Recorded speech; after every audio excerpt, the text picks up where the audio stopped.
Marcus Chen stood outside the towering residential complex on Kepler Station, his last 20 credits clutched in his sweaty palm. The station's artificial gravity felt heavier than Earth's, or maybe that was just the weight of his desperation pressing down on his shoulders. Behind him, a hover cart carried everything he owned in the galaxy: 2 duffel bags, a broken tablet, and a photograph of his sister back on Earth. The building stretched impossibly high, its bioluminescent walls pulsing with soft blue light that marked it as Zephyrian architecture. Most humans couldn't afford to live in alien districts, but Marcus had run out of options.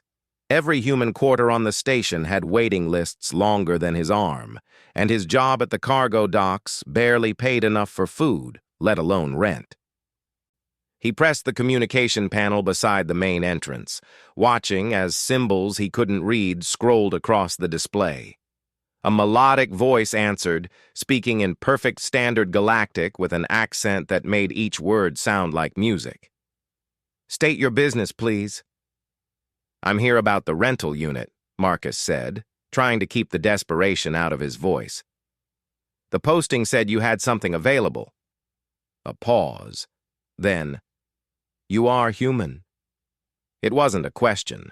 Marcus had encountered this reaction before. Most alien landlords preferred their own species as tenants.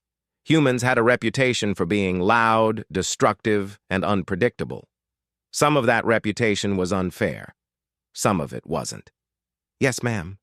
But I'm clean, quiet, and I pay my rent on time." The last part was optimistic, but he hoped his voice carried conviction. Another pause, longer this time. Marcus watched a group of Zephyrians glide past on the street, their elongated forms moving with a grace that made him feel clumsy just standing still. Their skin shifted through subtle color changes as they communicated in their complex visual language, something humans could never fully understand despite decades of contact. "Please enter. Elevator Bank 7, floor 43. The entrance dilated open like a flower blooming in reverse. Marcus grabbed his hovercart and stepped inside, immediately struck by how different everything felt.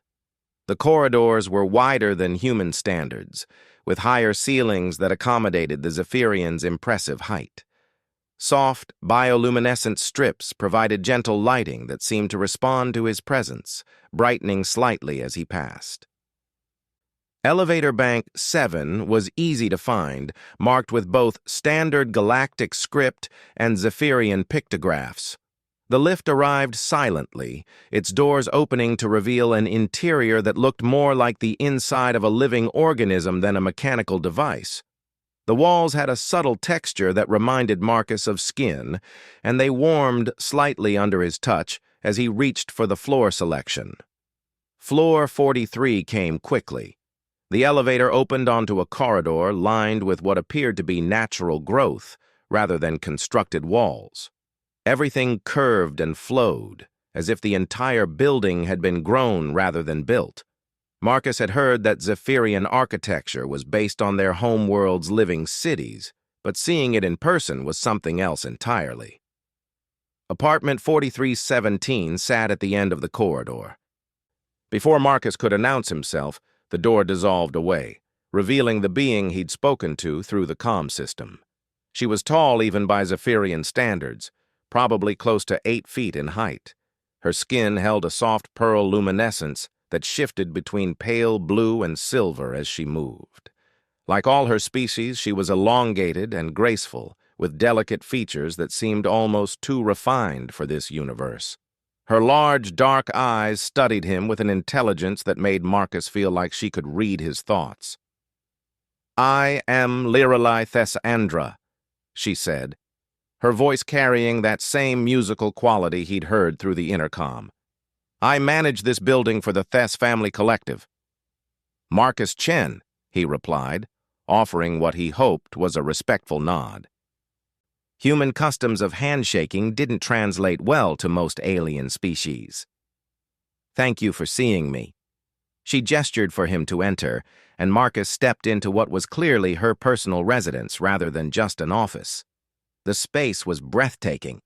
The walls curved upward and outward, creating the impression of standing inside a massive seashell. Bioluminescent patterns pulsed gently across the surfaces, responding to Lyralay's presence with subtle color shifts. Furniture grew from the floor itself, organic forms that looked comfortable, despite being utterly alien to human sensibilities. "The available unit is on floor 28, Lyralay said, gliding across the room with that effortless Zephyrian grace.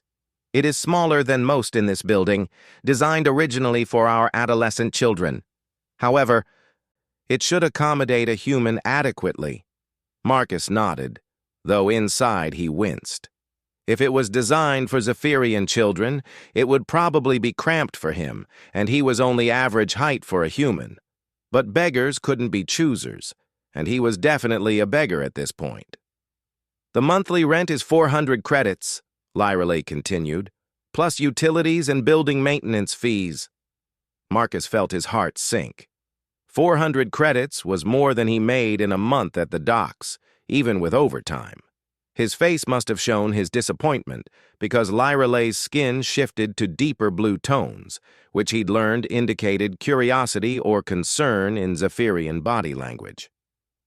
"This is outside your financial capacity," she observed.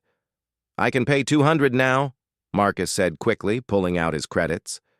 "And I'm good for the rest. I work steady hours at Cargo Bay 7. I can get a letter of employment if you need it." Lyralay studied him for a long moment, her large eyes unblinking. Zephyrians could go much longer without blinking than humans, which many people found unsettling. Marcus had worked around enough aliens to be used to it, but there was something about her gaze that felt different, more intense, more personal. "You are alone on this station," she said. It wasn't a question. "Yes, ma'am. Came here looking for work about 6 months ago. Been staying in temporary housing since then, but they're kicking everyone out to make room for some big corporate contract." "No family? No mate?" The question surprised him. It was personal in a way that most aliens avoided with humans. "No, ma'am. Just me." Lyralay moved to a wall-mounted display that showed what appeared to be building schematics. Her fingers danced across the surface, calling up information in Zephyrian script that flowed like water across the screen. "I have been managing this building for 3 cycles," she said without turning around. "In that time, I have had 12 different tenants in the unit you inquire about. All Zephyrian, all young adults starting their independent lives." Marcus waited, not sure where this was going. "They were all disasters," Lyralay continued, finally turning back to him. "They threw parties that disturbed the entire building. They failed to maintain their living spaces properly. They brought inappropriate companions who caused disruptions. Young Zephyrians away from their family collectives for the first time can be challenging." "I see," Marcus said, though he wasn't sure he did. "You humans have a reputation for being difficult tenants," Lyralay said, stepping closer. "But you also have a reputation for being practical, direct, less concerned with social hierarchies and more focused on survival." Marcus nodded slowly. "That's probably fair. I am willing to offer you a trial arrangement," Lyralay said. 200 credits per month for the first 3 months. If you prove to be a satisfactory tenant, we will renegotiate terms that are mutually beneficial." Marcus felt like his heart might stop. 200 credits he could manage, barely. It would mean living on nutritional paste and recycled water, but it was doable. "What would you consider satisfactory?" "No noise complaints, no property damage. No unauthorized guests who disrupt other tenants. Prompt payment of agreed rent." She paused, her skin shifting to lighter shades. "These requirements have proven impossible for my previous tenants to meet." "I can do that," Marcus said quickly. "I work double shifts most days anyway, so I'm hardly home. And I don't really know anyone on the station well enough to have them over." Something flickered across Lyra Lay's expression that Marcus couldn't identify. "You are isolated here." "I'm focused," Marcus corrected. "I came here to build a better life, not to party." Lyra Lay studied him for another long moment, then moved to a desk that seemed to grow from the floor as she approached it. She placed her hand on its surface, and symbols appeared in the air above it. Holographic text that shifted between Zephyrian pictographs and standard galactic script. "There is one additional condition," she said as she worked. "Building regulations require that new tenants have a local reference, someone who can vouch for their character and reliability." Marcus felt his hope crashing down again. "I don't really know anyone who could do that."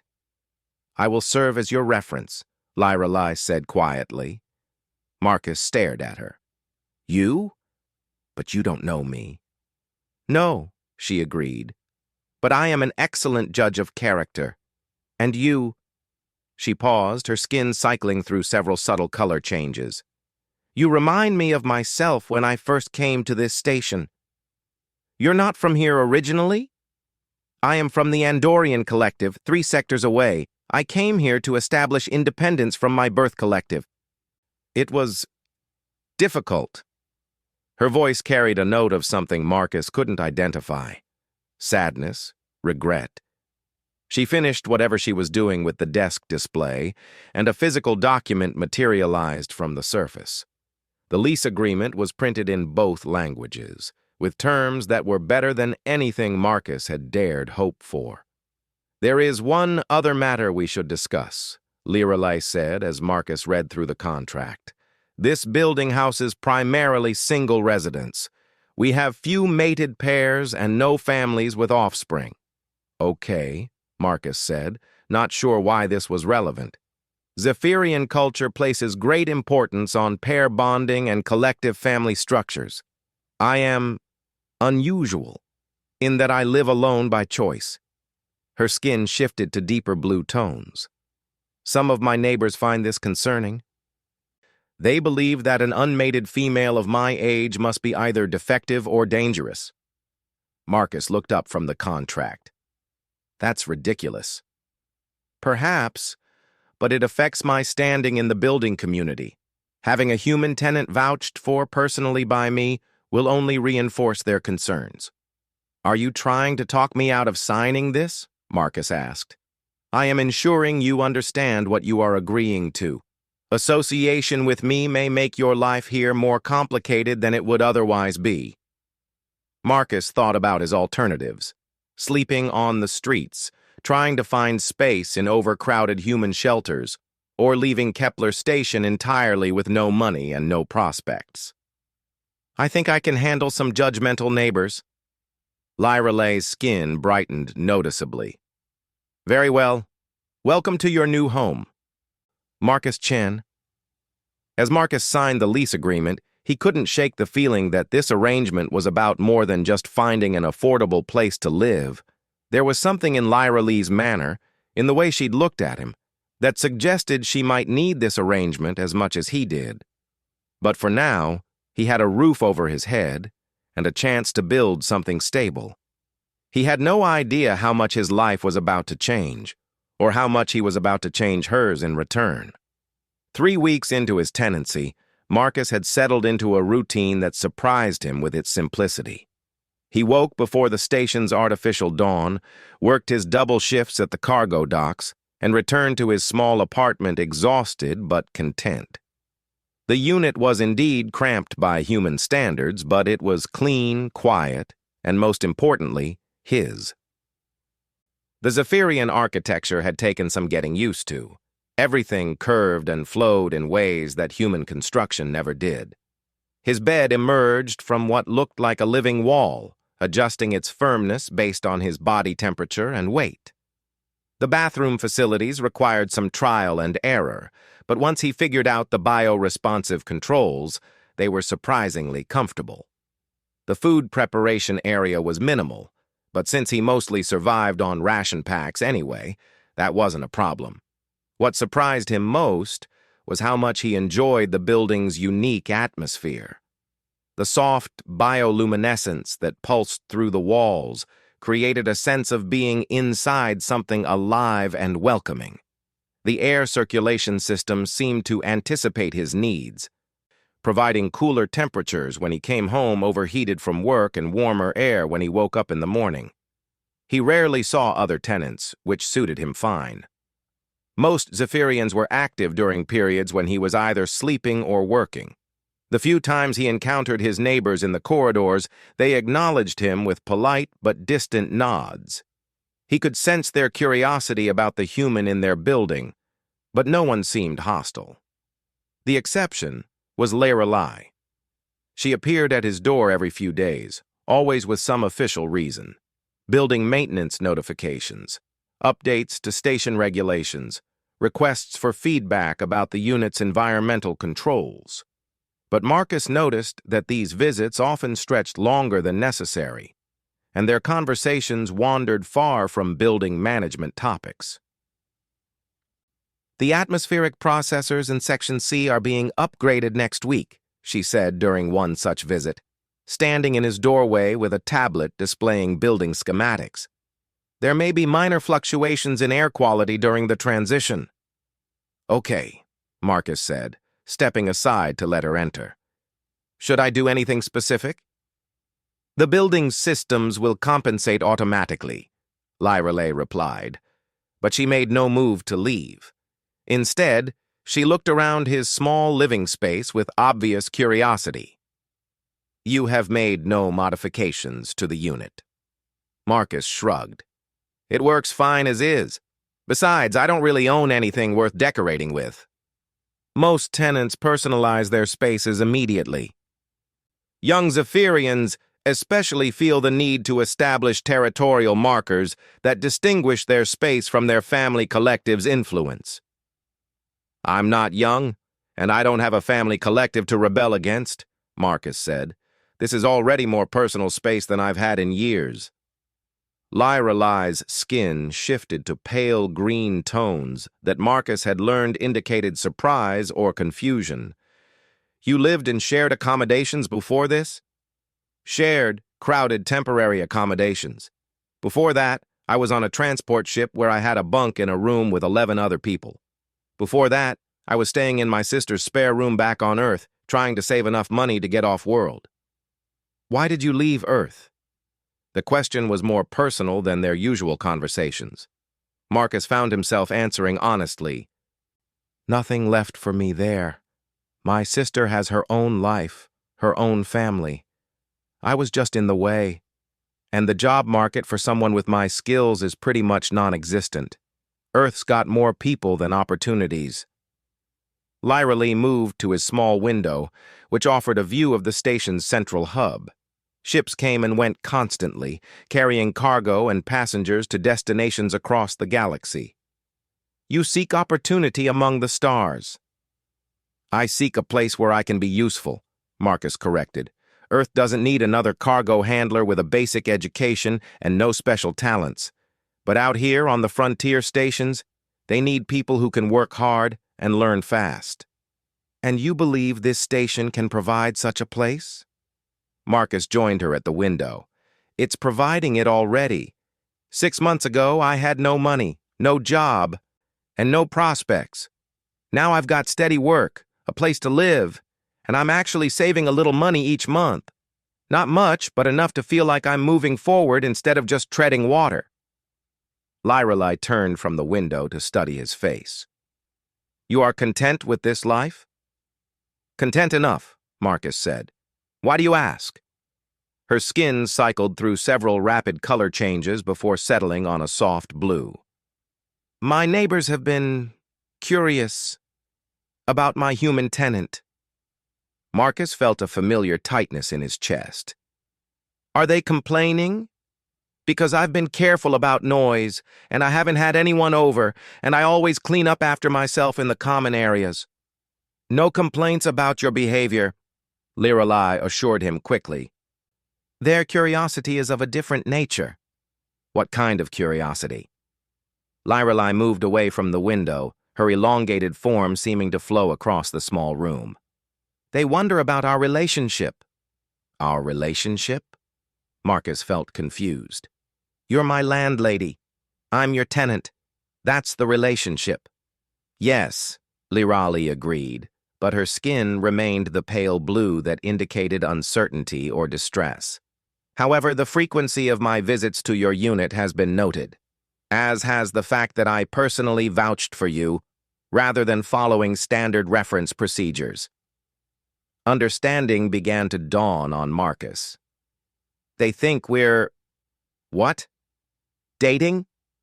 The Zephyrian concept does not translate directly, but yes, they believe we have formed a personal bond beyond the professional. Marcus ran a hand through his hair. A nervous habit he'd developed during his months on the station. Is that a problem? I mean, for you? It is complicated.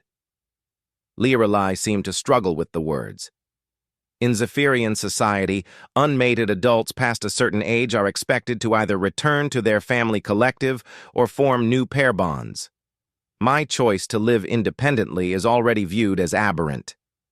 But it's your choice to make. Yes, but choices have consequences. The building collective has questioned my judgment in several recent decisions. They suggest that my unmarried status makes me unreliable for management responsibilities. Marcus felt a surge of anger on her behalf. That's discrimination. There are station regulations against that kind of thing. Station regulations protect against discrimination based on species, homeworld, or profession, Lirali said quietly.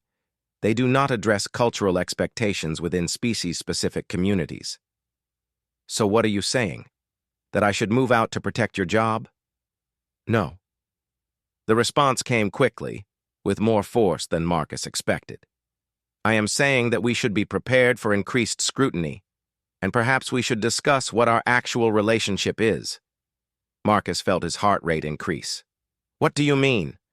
Lirali moved closer, her large, dark eyes studying his face with that unsettling Zephyrian intensity. I have been thinking about our conversations, about your situation when you arrived here, and mine. Okay. We are both isolated individuals who have chosen to leave our birth communities in search of something better. We are both trying to establish independent lives in an environment that often seems designed to discourage such independence. Marcus nodded. That's true. Perhaps our neighbor's assumptions are not entirely incorrect. The words hung in the air between them. Marcus felt like he was standing at the edge of a cliff, looking down at something that could either be a devastating fall or an exhilarating flight. Lirali, he said carefully, are you saying you're interested in me? Romantically? Her skin shifted through a complex pattern of colors Marcus had never seen before. I am saying that I have never met another being who understood the value of chosen solitude, yet made that solitude feel less necessary simply by existing nearby. It was the most poetic way anyone had ever told Marcus they liked him. It was also probably the most honest. I don't know anything about Zephyrian courtship customs, he said, or whether humans and Zephyrians are even compatible in that way. Nor do I know about human customs, Lirali replied, but I know that I look forward to our conversations more than any other part of my day. I know that I have found excuses to visit your unit because your presence brings me a peace I have not felt since leaving my homeworld. And I know that the idea of you eventually moving elsewhere causes me distress that seems disproportionate to our current acquaintance. Marcus took a deep breath. I feel the same way. I mean, I've never been involved with an alien before, but I've also never met anyone who made me feel like I could actually belong somewhere. Lirali's skin brightened to a warm pearl luminescence. Then perhaps we should explore this possibility, carefully and with respect for both our species' needs. What would that look like? I do not know, Lirali admitted, but I believe we are both intelligent enough to discover what works for us, rather than trying to conform to what others expect. Marcus stepped closer, close enough to see the subtle patterns that moved beneath her luminescent skin. There's something I should tell you. The reason I left Earth wasn't just about job opportunities. Oh? I was engaged to someone, a human woman named Sarah. We'd been together for 3 years, planning a life together. But she wanted things I couldn't give her. Stability, a house in the suburbs, kids, a normal life with normal expectations. Marcus looked down at his hands. She finally told me that she loved me, but she couldn't spend her life waiting for me to become someone I wasn't. Lyreley was quiet for a long moment. And what kind of person were you that she could not accept? Someone who always felt like he was meant for something bigger than what Earth could offer. Someone who looked at the stars and saw possibilities instead of just lights in the sky. Someone who would rather take risks and fail than settle for guaranteed mediocrity. These sound like virtues to me. Marcus looked up to meet her eyes. They sound like virtues to me, too. But they made me a bad choice for someone who wanted a conventional life. I do not want a conventional life, Lyreley said. Conventional lives are why I left my family collective. Conventional lives are why I live alone in a building full of neighbors who think I am defective. So what do we do? Lyreley reached out with one long, delicate hand and touched his face. Her skin was warm and softer than he'd expected, with a texture like the finest silk. We decide what unconventional looks like for us. As Marcus covered her hand with his own, he realized that for the first time since arriving on Kepler Station, he felt like he was exactly where he was supposed to be. The universe was vast and full of unknowns, but this small apartment, with this extraordinary being, felt like home in a way that nowhere else ever had. Tomorrow would bring new challenges. The building collective would continue their scrutiny. His neighbors would whisper about the strange relationship between the human tenant and the unmated Zephyrian landlady. Station life would continue with all its complications and uncertainties. But tonight, Marcus Chen had found something he hadn't even known he was looking for. Someone who understood that being different wasn't a flaw to be corrected, but a strength to be celebrated. 6 months after their first tentative admission of feelings, Marcus and Lyreley had developed a relationship that defied every convention both their species held dear.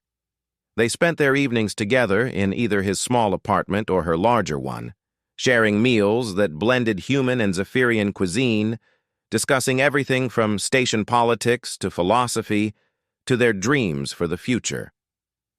Marcus had learned to read the subtle color changes in Lyreley's skin that indicated her moods and thoughts. She had learned to interpret the microscopic changes in his facial expressions and body language that most aliens missed entirely.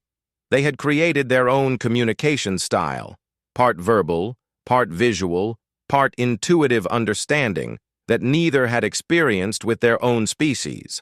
But their unconventional relationship had consequences neither had fully anticipated. The crisis began on a Tuesday morning when Marcus arrived at work to find his supervisor, a gruff Tellurian named Corvin, waiting for him with a grim expression.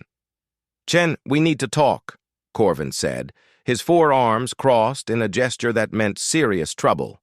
They went to Corvin's office, a cramped space that smelled of sulfur and recycled air.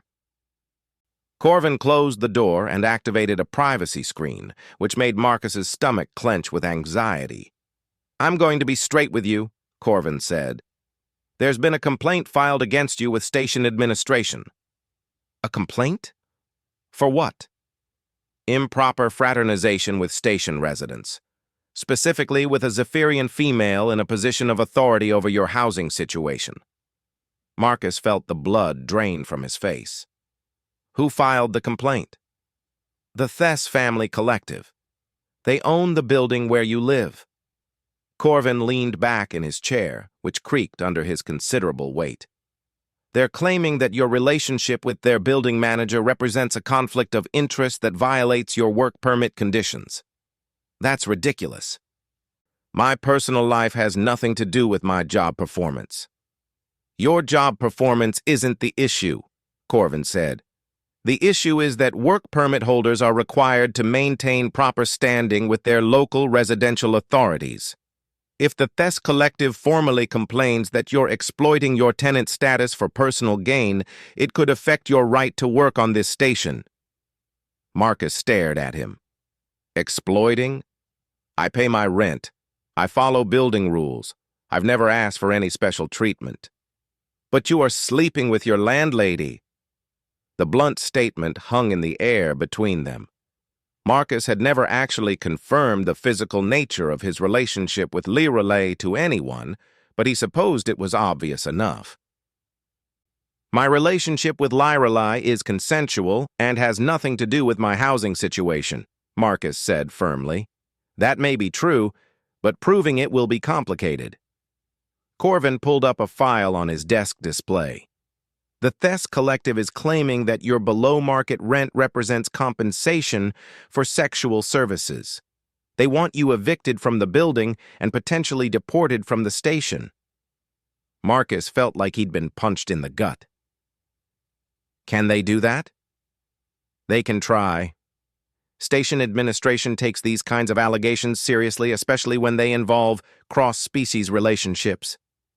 There have been problems in the past with exploitation of alien workers by human employers, and with humans taking advantage of cultural differences for personal gain. But that's not what's happening here. I believe you, Corvin said, but belief isn't enough. You're going to need to prove it. Marcus left work early that day, his mind racing with possibilities and fears.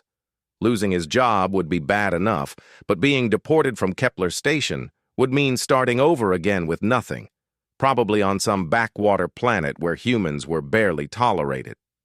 More than that, it would mean leaving Lorelei.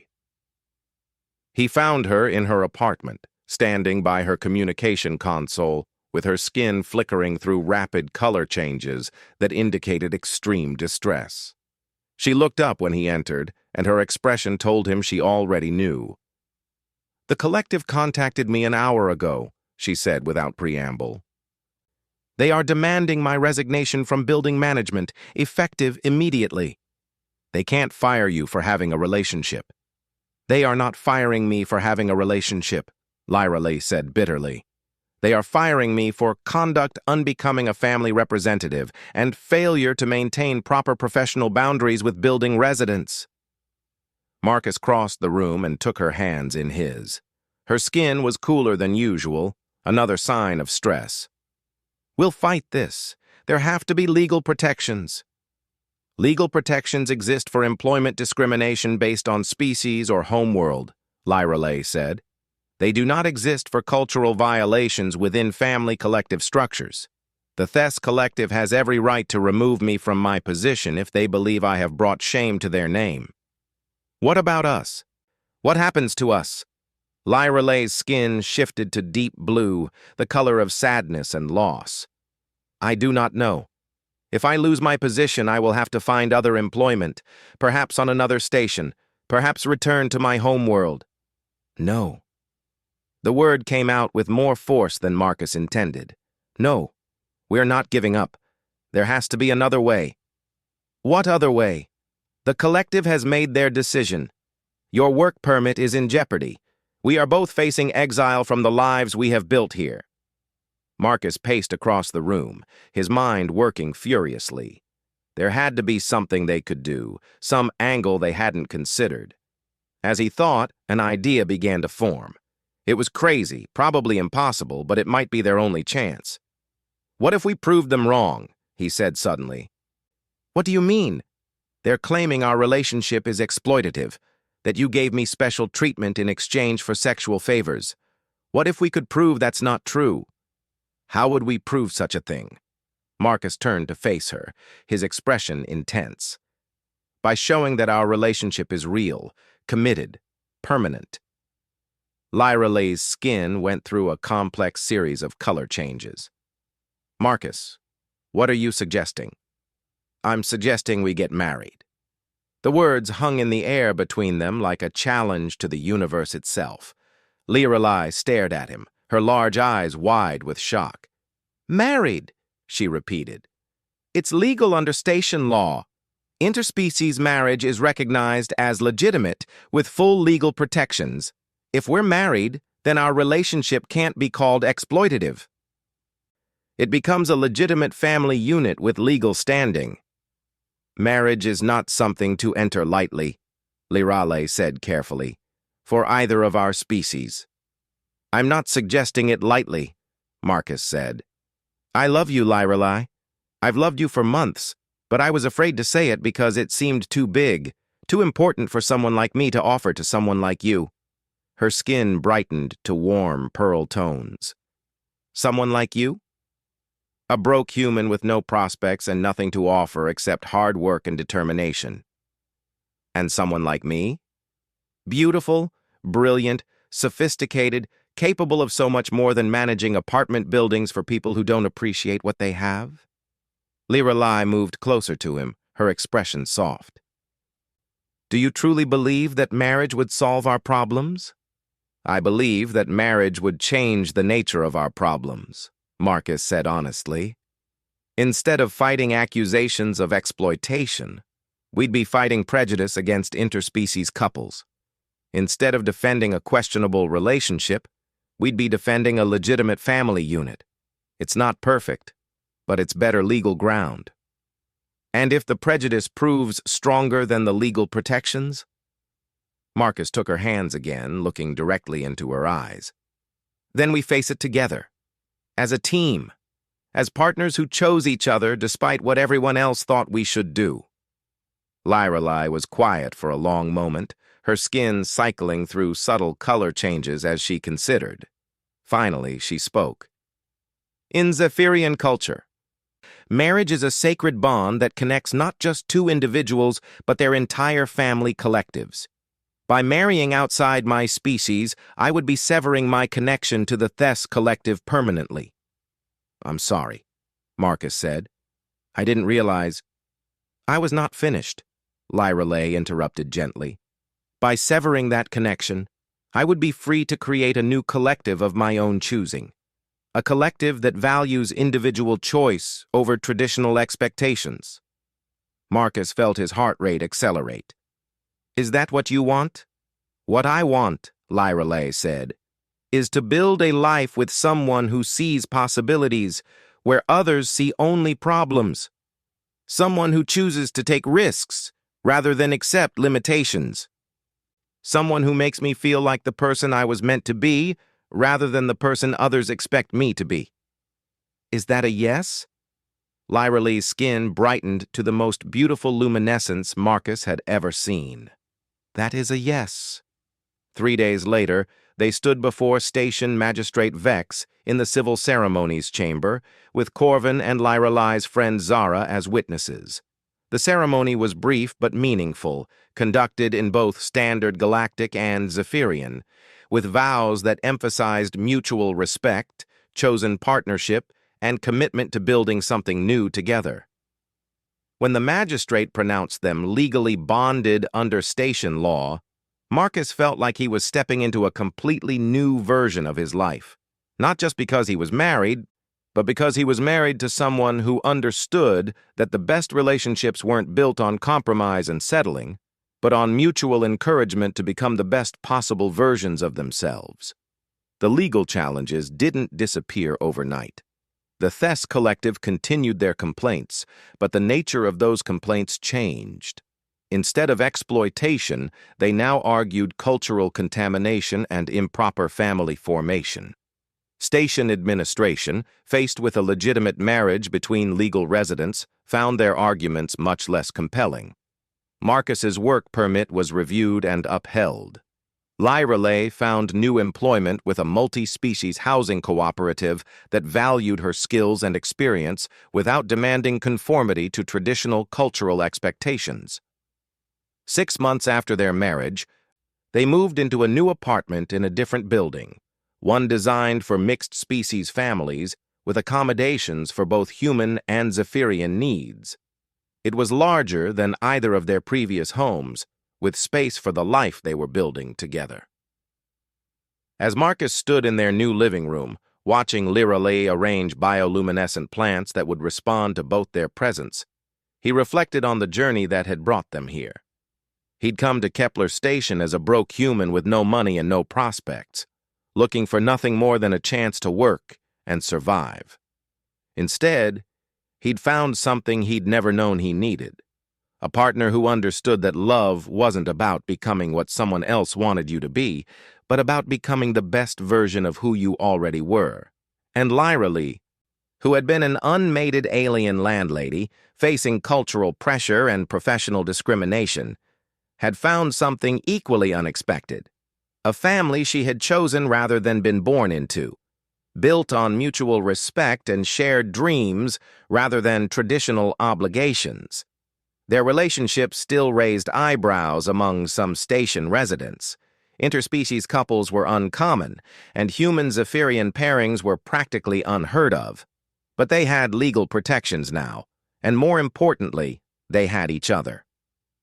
As the station's artificial evening cycle began and the lights dimmed to simulate sunset, Marcus watched his wife's skin shift to soft evening colors that indicated contentment and peace. In 6 months, she would give birth to their first child, a daughter who would grow up understanding that family was something you created through choice and love rather than accident of birth. The universe was still vast and full of unknowns, but Marcus Chen and Lirale Thessaandra Chen had carved out their own small piece of it, proving that sometimes the most unlikely combinations could create something stronger and more beautiful than either part alone.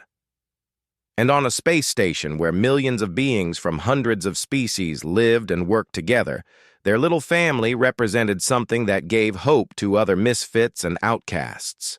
The possibility that belonging wasn't about fitting in, but about finding someone who loved you for exactly who you were meant to be.